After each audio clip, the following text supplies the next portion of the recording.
오늘 저희 낙동뉴스는 최근 경상북도뿐만 아니라 우리 낙동강 전체를 둘러싸고 가장 큰 문제로 떠오르고 있는 영풍 석포 재련소 관련으로 우리 관계자분과 한번 인터뷰를 하기 위해서 현장에 나와 있습니다. 오늘 인터뷰 응해주신 분은 강재희 선생님으로 석포 재련소에 근무한 경험도 있거니와 자기가 경험을 바탕으로 앞으로 이 영풍 석포 재련소 문제를 어떻게 할 것인지를 같이 한번 논의해보는 그런 자리를 만들었습니다. 우리 이렇게 귀한 시간 내주신 강재희 선생님에게 다시 한번 감사드립니다. 선생님 반갑습니다. 네, 감사합니다. 예, 오늘 저희들이 어떤 주제를 가지고 뭘 이야기한다기보다는 결국은 이 영풍 석포 재련소 문제가 가장 큰 사회 이슈로 떠오른 이상 이 영풍 석포 재련 문제를 같이 고민하고 같이 해결책을 찾아보는 그런 자리가 되었으면 합니다. 우선 우리 강 선생님께서 이렇게 귀한 시간 내주셔서 인터뷰에 응하게 된 무슨 배경? 이유? 이런 게 있으시면 한 말씀 부탁드릴게요. 다름 아니고 저는 태백에서 개인 택시를 21년을 하면서 그때가 태백이 제일 경기가 좋을 당시가 13만 12만 인구였습니다. 그때 당시에 광산 숫자가 큰 기업만 해도 12개 광산이었어요. 그런데도 불구하고 그때는 그 석탄가루가 포장도 안 되어 있고 비표 정도로 해가지고 비만 오면은 폐석이 떠내려가고 항매수가 나가서 물이 비만 오면은 검정물이 내려가고 비가 안 와도 검정물이 거의 내려갔습니다만은 그때 당시에 그 물은 사실 발파를 하기 위해서 화약약이 다소 덜 터진 게 있어서 그게 녹아서 오염이 됐다든가 또 철로 인해서 유화철 물이 나와서 붉은 물이 나오고 검은 물이 나왔기 때문에 그때 당시만 해도 그게 오염이 된다는 생각을 못했습니다. 그런데도 불구하고 그때는 목욕을 우리가 물이 더울 때 검은 물에도 목욕을 했습니다만은 그때만 해도 몸에 돋는다든가 피부가 이상이 있다든가 그런 건 전혀 없고 그 물도 모르고 물도 먹을 때도 이태로 있었습니다. 장난치다가. 그런데도 불구하고 그 당시만 해도 그 낙동강 상류 발원지가 태백에 있습니다. 그런데도 불구하고 황지 연못이라는 곳이 태백시까지 폭발해 있습니다. 그래서 그게 낙동강 상류 발원지인데 그 하루에 사는 분들이 이 낙동강 물을 먹는 거는 안도나 대구나 부산입니다. 그런데도 불구하고 오염된다고 했기 때문에 그 광산을 합리화하면서 그 안에 조강까지 덕대까지 계산하면 한 100여 개 광산이 넘었댔습니다. 그래서 비만 오면은 그 검은 물이 목장 같은 물이 내려가는데 초등학생만 해도 그때는 그림을 그렸는데 그린 물을 어떻게 크레인을 그렸습니다. 그런데도 불구하고 그 학생이 표창을 받았다는 얘기 있었는데 저는 그런 걸 느끼면서 저도 우리가 석탄가루를 먹으면서 운전을 하고 살았습니다. 그런데도 불구하고 그래 있다가 몸이 안 좋아서 암이 와가지고 제가 고생을 많이 했습니다. 그래가지고 암이 와가지고 수술을 해야 하면은 산다고 그래서 저는 그 나이에 나이도 먹고 그래서 수술하면 죽을 것 같아서 수술을 안 하고 결국은 포기를 했습니다. 포기를 하고 원주에서 수술 안 하면은 원주 기독교병원에서 죽는다 했는데도 불구하고 저는 수술을 안 하기로 원했습니다. 그래서 우리 아들내미 딸내미들이 그러면 큰 병원에 좀 가보자.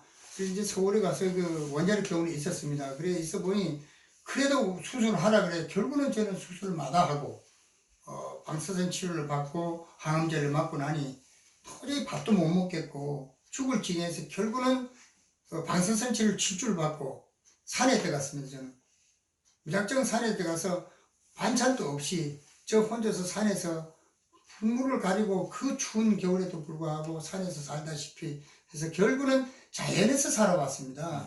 그래서 자연이라는 게 얼마나 중요하다는 걸 알았습니다. 그래서 자연에서 그냥 풀 뜯어 먹고 거의 제일 많이 먹은 거는 옥잎과 단기, 산단기. 그럼 지금은 건강 상태가 네, 지금은 건강 상태가 완치가 됐습니다. 어이구, 예. 그리고 완치가 돼서 지금 있는데 그 그러면 환경이라는 자체를 예. 거기서 느낀 아, 겁니다. 예. 산에서. 예. 그러면 지금 선생님 말씀은 과거에 태백이라는 도시가 예. 100여 개가 넘는 광산이 있고 예. 이것으로 인해서 낙동강이 뭐 흙탕 검은 물이 내려갈 정도 돼도 예. 그게 사람 사는데 지장이 예. 없었는데 없었다는 말씀인데, 그럼 이렇게 호황이었던 태백이 이제 광산업 합리화 작업 때문에 많이 없어지고 예.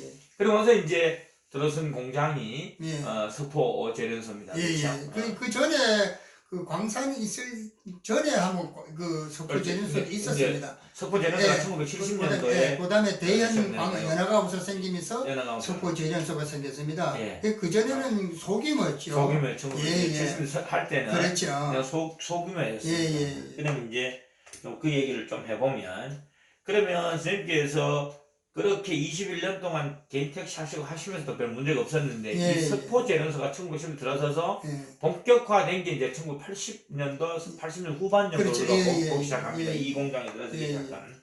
그러니까 이게 들어서기 시작하면서 이게 낙동강에 대한 본격적인 문제가 제기되었던 것이죠. 예. 그럼 선생님은 석포 재련소에 언제쯤 근무하셨습니까? 지금 지난 그 6월, 작년 6월 말로 했는데 3년 근무했습니다. 지난해, 그러니까 그러면 2016년도부터 예. 3년 동안 그렇지. 지난해 말까지 예. 지난해 말까지 하시는 일은 어떤 제가 그 오토바이를 타고 다니면서 그 샘플, 그러니까 외국서 들어오는 저게 울산서 들어오고 부산서 들어오는 게 있습니다.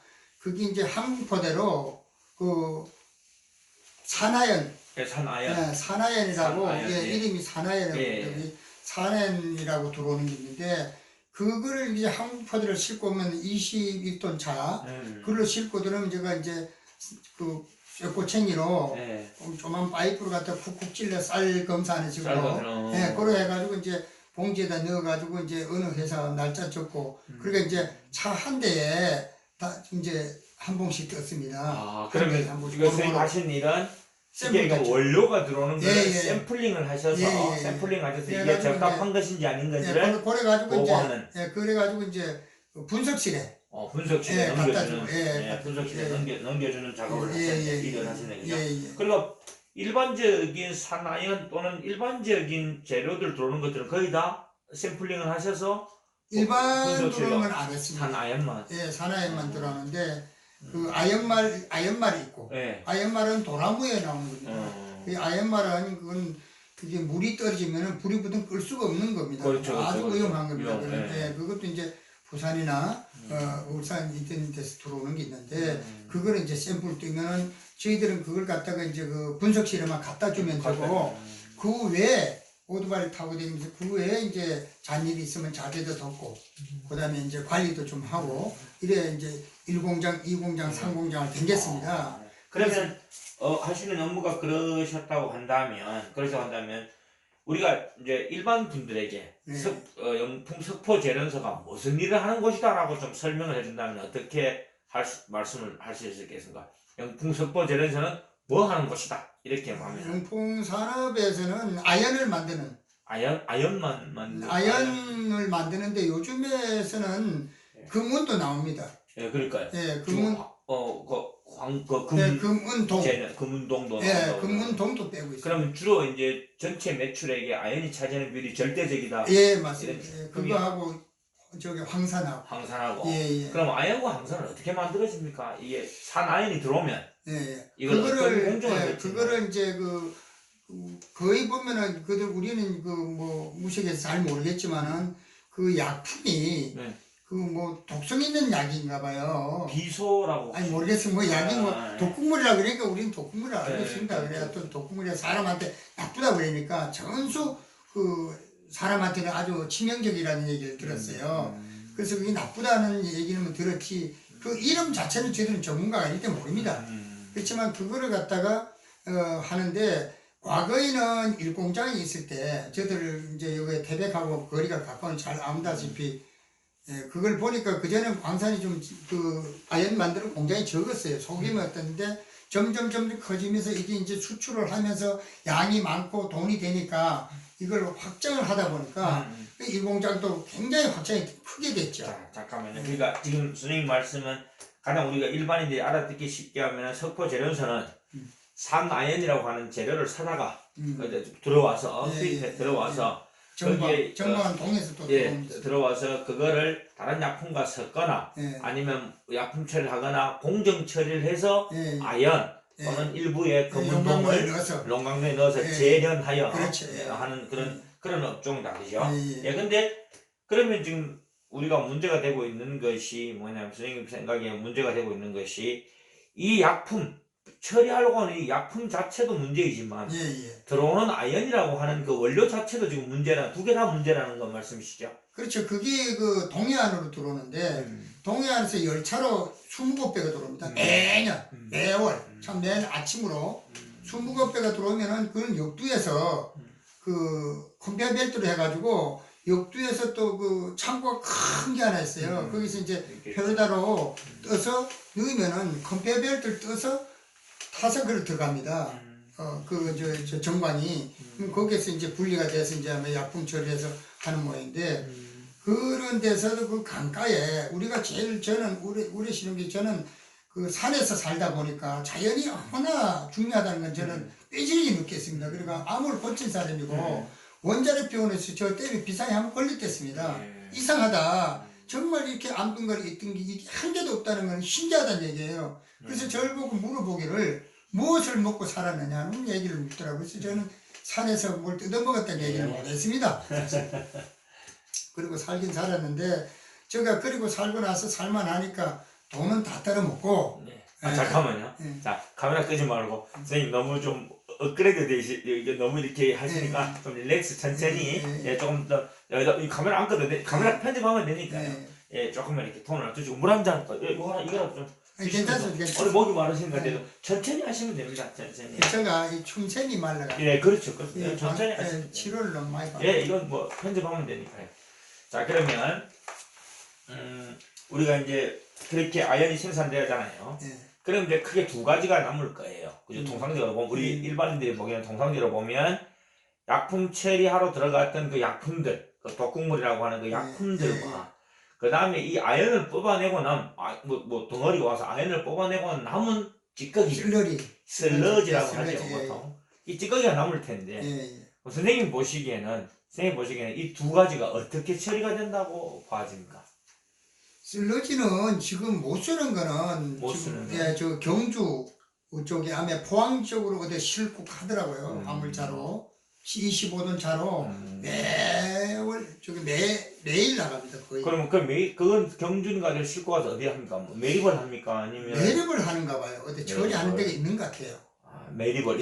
이것도 어쨌든 산업 폐기물이죠. 그렇죠. 아연을 재련하고 남은 그렇죠. 슬러지도 산업 폐기물. 그게 한 방울도 떨어지면 안 된다 하더라고요. 그 남은 슬러지도. 그리고 과거에 그 싣고 가다가 통일한 건널목에 가다가 아마 그 큰 차 뒷문이 조금 덜 닫겠던가 봐요.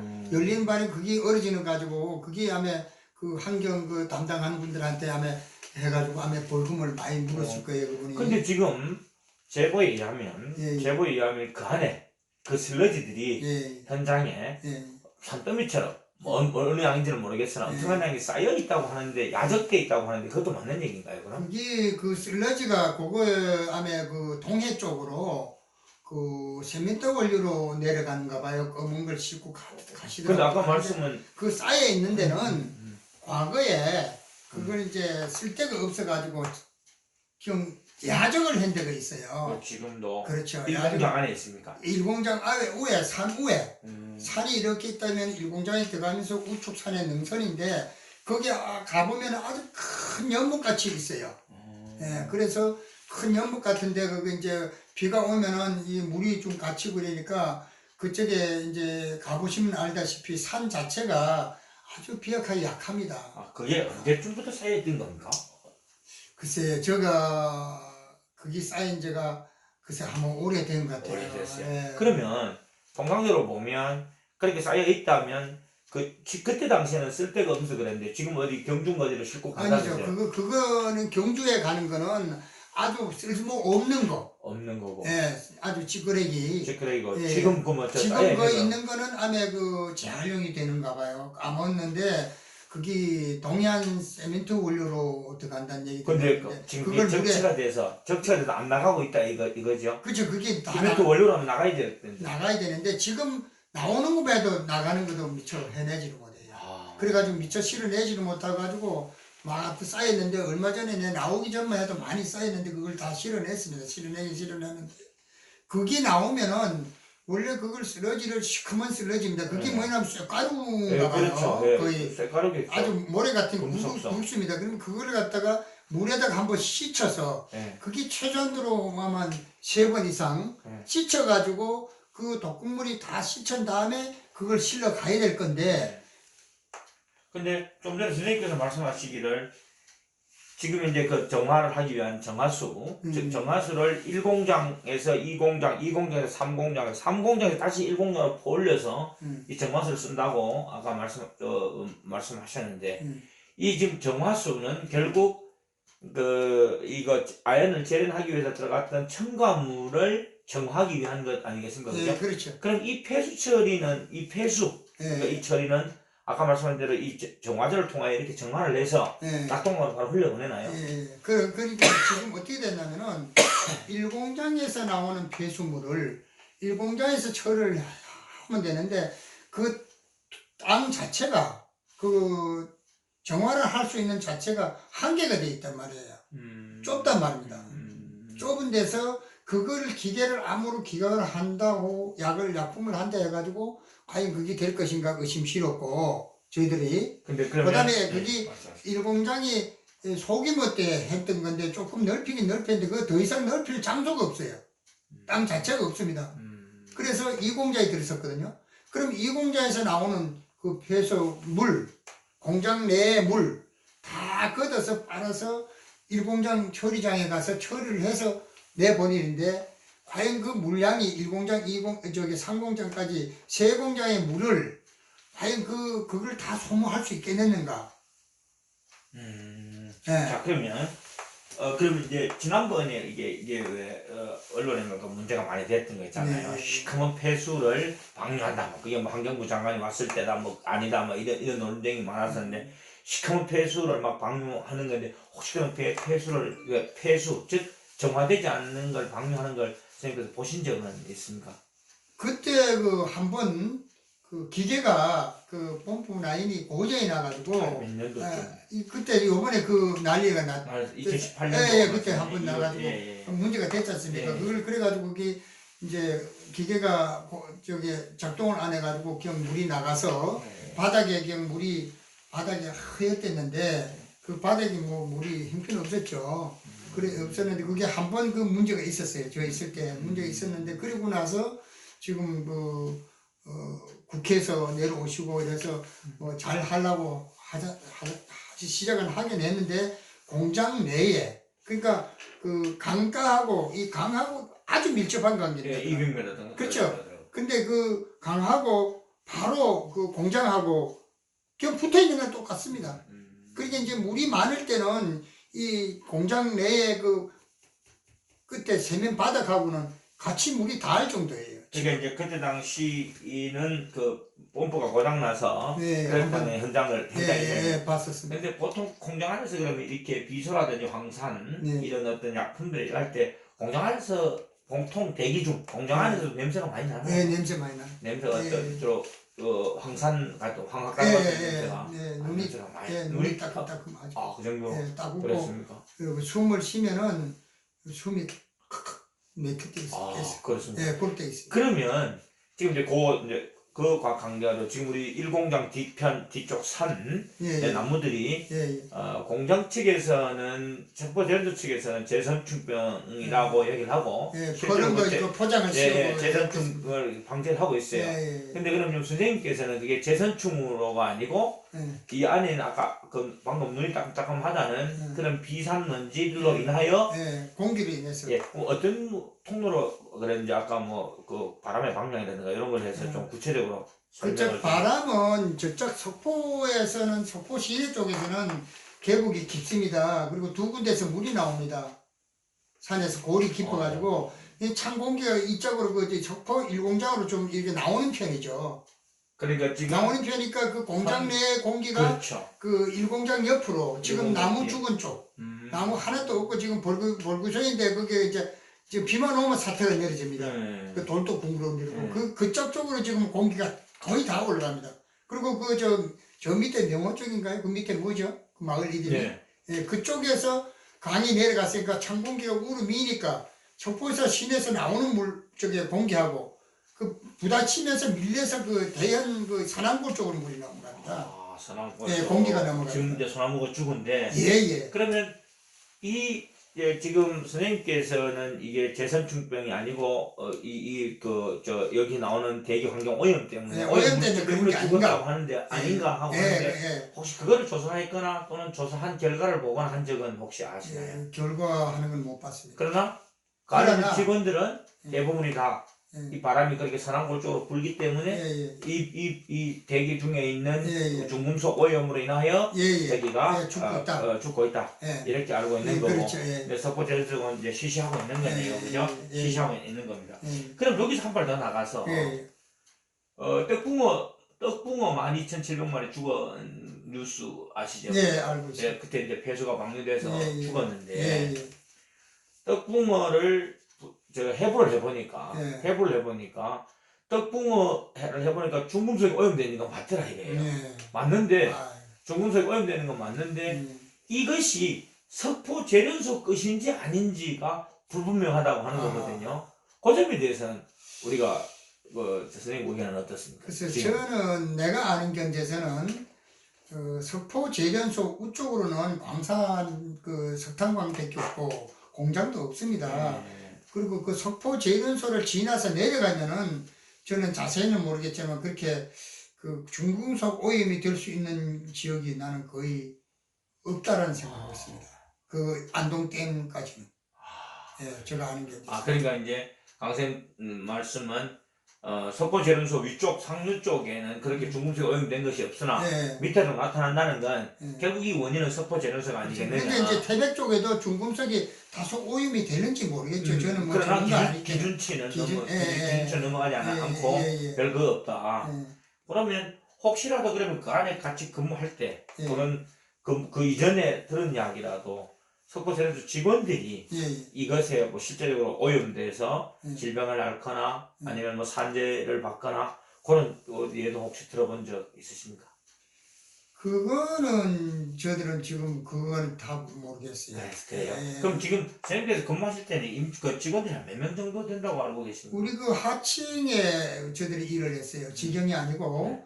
그 하층에 일을 했기 때문에 하층에 일을 해봐야 한 4, 50명? 한 40명? 석포 재련소 안에 총 직원은 하청 업체까지 계열사까지 다 합쳐서 한 어느 정도 되시는 걸로 알고 계십니다. 글쎄 그거는 잘 모르겠네요. 예, 모르시면 그러면 자 그래서 이제 이게 이제 사회 문제가 됐으면 한 5년 정도 지금 됐죠. 예. 2012년도 한 6, 7년 됐네요.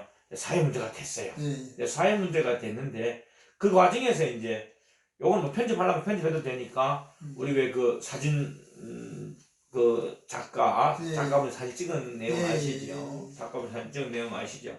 근데 이 사진이 보면 내부 사진들이 많잖아요. 예. 근데 그럼 이 사진이 발매를 하려고 인쇄를 하려고 하다 중지된 또는 지금 중지를 안 하고 있는 그 이유는 혹시 좀 글쎄 그분이 저희들하고 같이 일을 했어요. 저하고 같은 동료였었는데 그분이 그 서동환 씨라고 그 김동환 씨. 예, 김동환 씨라고 필요하면 자를 거니까 태백 사람입니다. 태백 사람인데 저하고 같은 그 회사에서 일을 했는데 분야가 틀립니다. 그 사람은 그 공장 내에 쓰레기를 실어나려고 그 다음에 물을 실어나려고 이제 식수 뭐 그 조업원들 넣어놔줬고 이랬는데 그러면서 그분이 이제 그 사진을 찍게 됐어요. 그래서 내가 한 번 찍다가 그 아마 뭐 회사 직원한테 걸려서 예, 그건 이제 됐고요. 죄송합니다. 된 게 아니고 그분이 찍으신 건데 그럼 이분이 그래서 이것이 문제가 심각하니 이걸 사진책을 만들어서 사진첩을 만들어서 인쇄를 해서 세상에 널리 알리려고 했었어요. 네, 했었죠. 근데 그게 지금 중단 또는 뭐 안 되고 있는 상태죠. 그렇죠. 그 이유는 혹시? 그 이유를 잘 모르겠습니다. 근데 그 안에 있는 내용들은 예. 우리가 보지는 못 우리가 보면 사진에 있는 내용들은 선생님이 보기에도 100% 다 사실이고 예, 사실입니다. 그리고 그건 좀 굉장히 충격적인. 예. 제가 같이 그걸 봤기 때문에 그 내용을 그럼 듣고 있던. 지금도 김동완 씨가 마음만 먹으면 본인이 마음만 먹으면 저거는 세상으로 나올 수 있는. 아예 당연하죠. 그건 당연합니다. 그거는 뭐 어떻게 만들 수도 없고 자기가 그 이 차를 끌고 다니면서 옆에 끌고 다니면서 지금 옆에 둘이 다녔어요 그 당시에. 그래서 문제되는 건 계속 찍고 그 차가 지나가면 엄청난 문주가 나는데 그 큰 차가 지나가는 그 문자 바깥이 바로 강입니다. 그 문주가 다 독극물이에요. 아연 그 가루고 그 먼지가. 먼지가 그거 정말 안 좋은 겁니다. 그런데 그 먼지가 다 강으로 날아가죠. 바로 강하고 밀접되어 있다는 그 공장 자체가 좀 이해를 못 하겠어요, 지금. 그렇게 공장을 해서 옛날에 중국식인데 지금 이 밝은 세상에 지금까지 그렇게 하고 있다는 거는. 그러면 제가 안에서 사진 찍어서 그거 됐잖아요. 그럼에도 불구하고 그 안에 있는 계열회사 직원이든 아니면 원래 석포제도 직원이든 지금 아직까지 산재라든지 산재에 의한 피해라든지 이런 것이 아직 목격하지 못했거나 자료를 비교적 바깥을 안 나오는 것은 어떤 경우라고 생각합니까? 안에서 쉬쉬하고 있거나 아니면 진짜 안 발생하지 않는다는데 주로 어떤 문제가 되는 게 거의 보면 지금 하층에 일하는 사람 거의 하층입니다. 본청에 일하는 사람 젊은 사람들 숫자가 얼마인지 모르겠지만은 그 하층을 거의 하층 조분인데 하층 조분들이 정말 피나쁜 고생을 하는 사람이 하층 사람이에요. 제일 먹고 살기 힘들고 마지막에 들어가는 나이가 많은 분들이 하층에 일 많이 합니다. 거의. 그게도 만 70세까지는 하게 됐어요. 70세인데 그러니까 지금 현재도 70세 나보다 한 살 그렇게 74살 먹은 사람 있고 5살 먹은 사람도 있고 하층에 일하는 사람 있습니다. 지금 현재도 있는데 불구하고 저는 그 연기해서 그래야말해도 봐주는 바람에 제가 3년을 하고 나왔는데 지금 거기에 일을 하는 분들이 정말 축구 배고픈 사람입니다. 예, 잠깐만요. 예, 좀 한번 여쭤보려고 합니다. 지금 이렇습니다. 일단은 그게 보면 이제 방금 말씀하신 게 지금 이 열악한 환경 속에서 일을 해요. 일을 하는데 좀 의아한 것이 이렇게 되면 우리가 흔히들 말하는 내부 고발자, 공익 제보자, 우리 아까 김도환 선생님 같은 그분 사진 찍으신 분 같은 이런 내부 고발자가 뭐 굉장히 많이 나올 텐데 이게 없는 이유도 그러면 노동 환경이 열악하고 그다음 임금이 박한데 잘못하면 뭐 해고당하고 그렇죠. 이러기 때문에 내부 고발자가 실제로는 문제가 있으나 아주 중요한 말씀은 내부 고발자가 안 생기는 이유가 바로 그런 하청 관계 이런 용역 계약 관계 생계에 문제가 있다는 것이죠. 자 그러면 근데 보면 이걸 또 석포제련소 쪽에서는 이렇게 얘기를 합니다.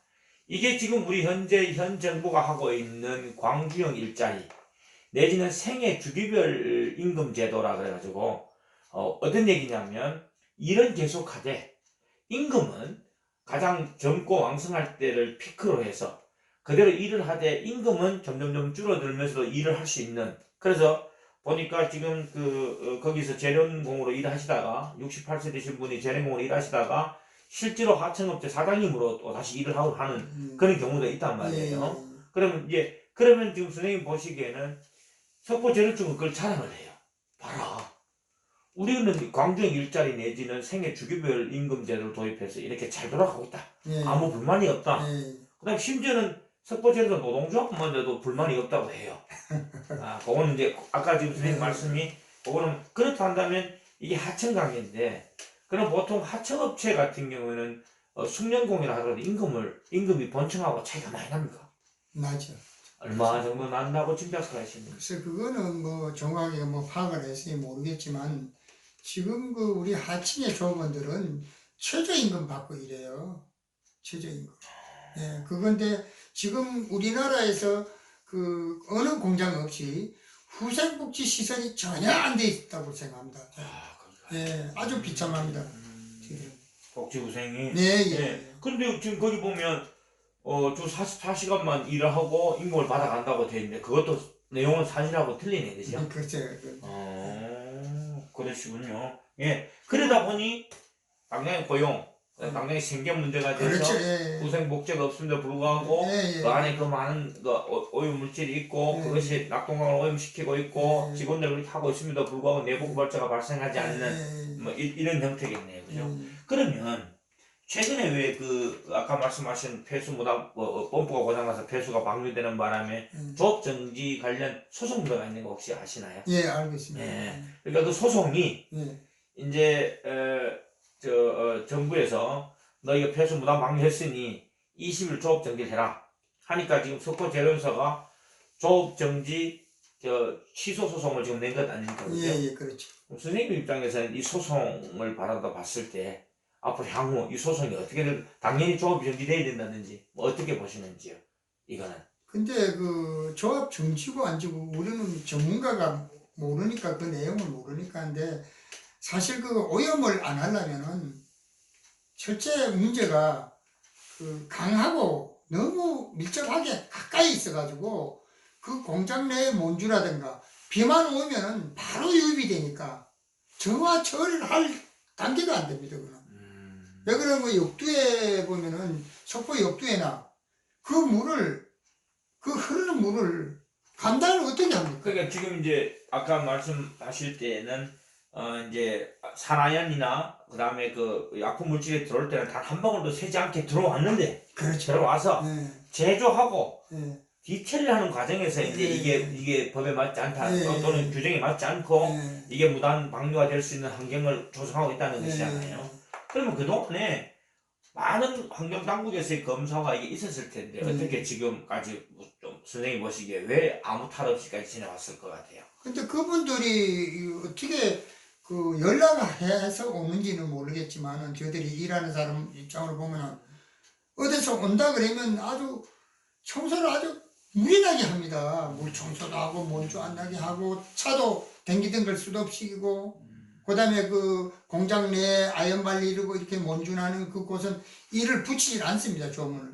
그 가서 한쪽 구석에 이제 대기실 이런 데 보면 컨테이너인데 컨테이너가 있는데 여기 보면 컨테이너도 참 비참해요. 저희들이 이 먹는 것도 그 전에 물을 지금 이제 물차를 해가지고 그 봉거차로 물통을 해가지고 이제 물을 받아다가 이래 실다 줍니다. 생수라는 자체는 구경 뭔지 모르겠습니다만 지금 생수를 주는지 모르겠어요. 저 나오고부터는 생수가 원래는 생수를 갖다 이게 기계를 넣고 이렇게 줘야 되는데 그냥 물을 받아다가 뭐 수돗물인지 모르겠어요. 하여튼 통을 재생한 통인데 부어가지고 물을 받아가지고 봉고차에다 실어 줬는데 그걸 그나마라도 제가 그때 당시에 그 쓰레기차 그 1톤 덤프 있습니다. 거다가 이제 덤프차에다가 슬러지 싣고 온갖 그 쓰레기 실는 차에다가 물통을 싣고 가가지고 수돗물 호수 해가지고 받아서 그냥 그 쓰레기 그 차 그 적잠을 씻지도 않고 거다가 담아가지고 그냥 조분들 물 갖다 실어다 주고 이런 걸 보고 저가 하도 딱해서 제가 말을 한마디 했습니다. 그거는 제가 그러면 그럼에도 불구하고 선생님이 계시는 동안에 환경부라든지 그다음 행정당국으로부터 한 번에 제재라든지 그다음 이런 걸 본 적이 없을 정도로 지금 안에 심각하다는 것이잖아요, 그죠? 그렇지. 오면은 그 사람들 오면 한번 미리 대청소를 합니다. 아주 그 물청소하고 먼지 안 나게 유압 호수로 갔다가 참 일체 정지시키고 막 이 용광로는 정지를 못 시킵니다. 그놓고 물청소하고 그 비료 실고 대청소 정신 없습니다. 근데 또 하나 쟁점이 뭐냐면 석포제련소 쪽에는 이게 강하고 낙동강과 200m가 떨어져 있기 때문에 200m 쉽게 하면 폐수가 흘러가서 침출수가 돼서 낙동강에 영향을 미치지 않는다라고 지금 이 사람들이 하는 거거든요. 근데 보면 거기에 보면 선생님이 목격하실 때는 예를 들어 뭐 강변에 있는 흙의 색깔이 바뀐다든지 이런 건 육안으로 확인할 수 있습니까? 금방 지금 뭐 오염되어 있는 상태를 만약에 일반인 우리가 들어가면 오염된 상태를 금방 확인할 수 있습니다. 확인할 수 있죠. 그게 이제 확인할 때 되면 어디서 이제 환경이라든가 누가 온다 그러면요. 그 세면 같은 거 그게 그 녹물같이 벌게집니다. 그게 독물이 그랬겠네. 그럼 그걸 갖다가 저희들 심세 저도 그걸 했습니다만은 그걸 세면물을 풀어가지고 그 물을 이렇게 세면물을 발라버려요. 그러면 그게 이제 그 독극물이 흘러서 벌겋게 되는 독극물 흐른 게 안 보이게 세면물을 갖다 바릅니다. 저들이 그때 이제 손님 온다 그러면 미리 이제 단도를 다 하고 대청소하고 유압 그 차가 큰 차들이 물을 뿌리고 막 대청소합니다. 그때는 거의 뭐 바깥에는 일을 거의 못하고 그러면 그렇다 한다는 것은 지금 그 원래 감시 감독이라는 게 감독이 불시에 나와야 되는 건데 그렇지. 사전에 알려주고 그렇게 나온다는 거밖에 볼 수 없네, 그죠? 글쎄 뭐 그런 아니면 자기네들 알아내야 된다. 예. 그리고 한번 우리가 일하는 사람이 대청소 오늘 뭐 해라 하지 말고 뭐 해라 이러면 하면 압니다. 저들 손님 온다는 거. 그러니까 1년에 한 번 차례된 거겠습니까? 몇 달에 한 번씩은 그런 일이 겪었겠죠? 저 그때가 제가 고만둘 무렵에 거기 한동안 그 문제되는 바람에 자주 나왔어요. 아주 엄격하게. 예. 자, 그럼 선생님 직접 이제 일반인으로서 또는 그 안에 근무했었던 과거의 직원으로서 이렇게 봐요. 근데도 불구하고 저 석포재련소가 저 40여 개가 넘는 그 다음에 이 지역에 있는 모든 경상북도에 있는 모든 사람 낙동강을 끼는 사람들이 다 저렇게 들고 일하는데도 폐쇄를 안 하고 있어요. 당장 폐쇄를 해야 되겠죠. 우리 그 문제가 많다면 폐쇄를 안 하고 저렇게 버티고 있는 이유는 뭐라고 생각하시는지? 글쎄 뭐 외화를 많이 벌어서 그렇겠죠. 외화를 뭐 외화는 뭐 그거 아니어도 외화를 많이 벌어들여서 그런지는 몰라도 정말 그 상류 지역 낙동강 상류 지역에 저런 석포 재련소가 저렇게 있다는 강변에 바로 유입되는 강변에 있다는 것도 좀 의심스럽습니다. 저는 그게 그 밑에 사는 분들이 저는 안타깝다고 생각해요. 그러면 그렇다면 선생님 생각하시는 이 석포 재련소의 해결책 지금 어쨌든 문제가 발생을 했으니까 그것도 아주 심각한 문제. 그렇다면 해결책은 뭐라고 보시는지요? 글쎄 해결책은 있다 해봐야 그 전에 그 동해 옥계 쪽인가 글로 이 연합합수가 간다는 얘기가 들었는데 그 글로 가는 게 그만 폐쇄됐을 거예요. 그쪽에서 반대돼가지고. 그래서 지금 옮길 장소가 글쎄 그거는 모르신다마는 석포재련소 그 회장님은 어떻게 되는지는 그런 게 모르겠지만은 그 옮길 장소가 마땅치 않은 것 같은데요. 그런데 그런데도 불구하고 강하고 밀접한가. 그러니까 과거에는 석포재련소가 석포 대연 연합합수로 있었습니다. 거기서 이제 광석을 캐서 조그만 양을 했었는데 지금은 수입을 해서 들어오는 그 양이 많습니다. 그래서 수입하는 게 더 싸니까. 그걸 이제 수입을 해가지고 이제 재련소를 하다 보니 양이 점점 많아지고 공장이 이제 활성화돼가 더 커졌어요. 그래가지고 일공장이 있던 게 일공장도 조금 그전에는 소규모 였는데 지금 공장이 커졌죠. 일공장도 확장이 돼가지고 그 다음에 이공장 들었었습니다. 그 다음에 또 상공장 들었었어요. 그래서 그 공장 들어선 자체가 아주 강하고 밀접한 관계. 그러니까 낙동강 상류에 있다는 거. 그게 참 아쉽습니다, 저들은. 그래서 그러면 오늘 이전이 안 되면 선생님 생각으로는 어떤 합리적 해결책이 있을 수 있다고 생각하십니까? 이전을 안 하면 폐쇄를 해야 된다든지 하는 선생님 의견은 어떻습니까? 저는 그 상류 지역에는 폐쇄를 했어야지만 맞는 겁니다. 우리 그 낙동강 상류 발원지입니다. 황지 연못이 낙동강 발원지입니다. 그럼 거기에서부터 우리가 광산이 돌아갈 때 석탄물이 내려간다고 오염된다고 생각했을 거예요. 근데 지금은 석탄물이 안 나가고 지금 여기에 보면은 강에 미꾸라지고 고기고 다 삽니다. 지금 일체 다 있습니다. 골뱅이도 있고. 석포재련소 위로. 100%다 있습니다. 지금 요 앞에 강에 가면은 골뱅이 많습니다. 골뱅이하고 고기가 많습니다. 그러면 그 폐쇄인데 지금 강경 폐쇄도 어쨌든 지금 폐쇄를 해야 되잖아요, 그죠? 그렇죠. 그 폐쇄를 해야 되는데도 불구하고 저쪽 임직원들 즉 뭐 제일 문제가 되는 노동조합부터가 폐쇄에 대하여 굉장히 부정적 내지는 강력 반대 뭐 거기에 이제 임직원들 생계가 달려 있으니까 이렇습니다. 그렇다 한다면 선생님이 이제 오늘 이렇게 인터뷰해 주셨는데 선생님 봤을 때 저 해결책은 요원한 겁니까? 아니면 그럼에도 불구하고 해결책을 내야 된다고 생각하시는 것 같아요? 근데 해결책이라는 거는요, 그 하루에 사는 거죠. 그러니까 낙동강 상류 발원지입니다. 서포라면은. 그러니까 태백하고 거리가 가깝습니다. 직선거리가. 예. 가까운데도 불구하고 상류 지역에서 저렇게 그 오염이 안 된다고 얘기하기보다는 실제 그 강에 그 공장 옆에 흙을 파서